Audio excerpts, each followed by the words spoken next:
Kalau benar-benar ingin anda sukses dunia akhirat, harus kita percaya sepenuhnya takdir. Kuncinya di situ. Percaya sepenuhnya takdir. Takdir itu menjadi salah satu rukun iman. Tapi banyak di antara kita yang belum percaya sepenuhnya soal takdir. Dan kita sifat manusia, mohon maaf, suka tidak adil. Contoh, kalau Allah berikan karunia, nikmat, pertama kita lupa bersyukur. Yang kedua, kita tidak pernah berkata sama Allah, ya Allah, kenapa aku dapat nikmat ini? Tapi sebaliknya, kalau kita diuji oleh Allah, kita kurang sabar, dan kita bertanya sama Allah, ya Allah, kenapa saya diuji? Faham tak? Kalau kita dapat nikmat, ada enggak orang-orang yang lulus misal ujian, dia berkata, ya Allah, kenapa saya lulus ujian? Tak pernah. Tapi kalau dia tidak lulus, dia bilang apa? Ya Allah, kenapa saya tidak lulus? Ketika ditimpa musibah, dia selalu merasa nyesal atau merasa sakit hati, tersinggung, berkata sama Allah, kenapa saya diuji padahal saya orang baik, saya jaga salat, saya berusaha mendekat sama Allah, tapi saya merasa bertambah berat ujiannya. Tapi sebaliknya, ketika diberikan nikmat, dia tidak pernah menyebutkan, ya Allah, kenapa saya mendapatkan nikmat ini? Kayaknya si fulan lebih fantas mendapatkan nikmat.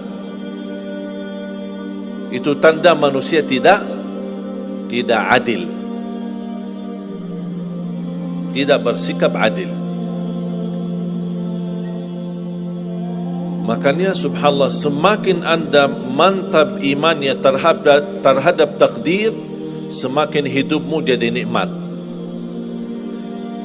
Saya kasih contoh. Tidak ada persoalan masalah takdir baik. Itu bukan masalah bagi kita. Justru kita bertambah senang kalau kita mendapatkan takdir yang baik.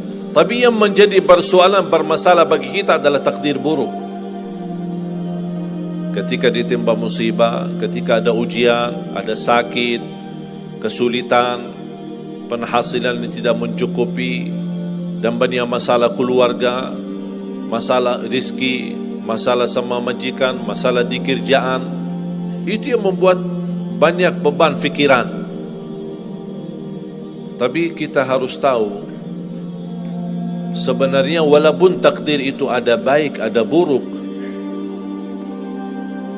kenyataannya buruk, nampaknya buruk, tapi hakikahnya baik. Hakikahnya baik. Tapi kapan kita bisa tahu takdir yang buruk ini bisa menjadi baik bagi kita? Belum tentu sesaat terjadi ujian itu.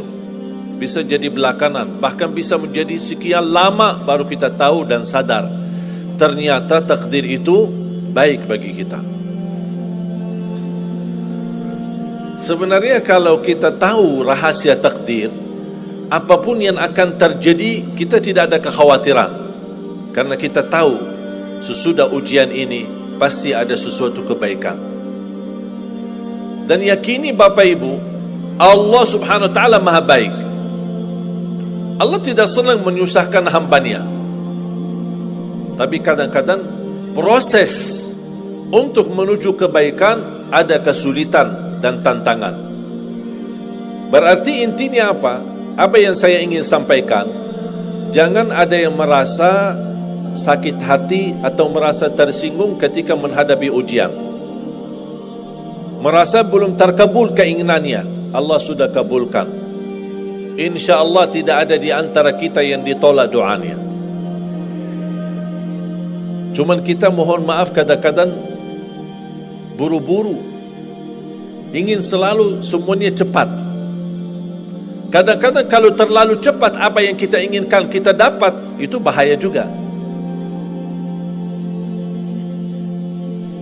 Makanya jemaah sekalian, kunci anda sukses dunia akhirat, percayalah takdir.